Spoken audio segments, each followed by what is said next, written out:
ईरानी स्पीकर बाकर कालिबाफ ने दावा किया है कि मुंजमद असासों की बहाली के सिलसिले में दस्तखत हो चुके हैं। आबनाए हुर्मुज़ का इंतज़ाम ईरान के पास होगा और ये ईरान के ही कवानीन के मुताबिक चलाया जाएगा।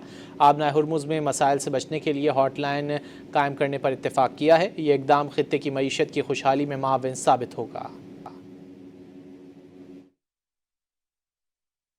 خب ما طبیعتاً برای اون آزادسازی در بند 11 اون 12 میلیارد دلاری که 2 تا 6 میلیارد دلاره اون باید انجام میشد. توافقش در سفر قبلی ما به دوحه این کار انجام شد. اینجا باید دیگه امضای قطعی میشد و کار انجام میشد. خب این کار انجام شد.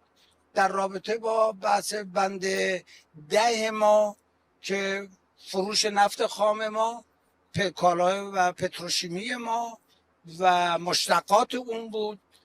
مهمتر از اون بحث مالی ما بود و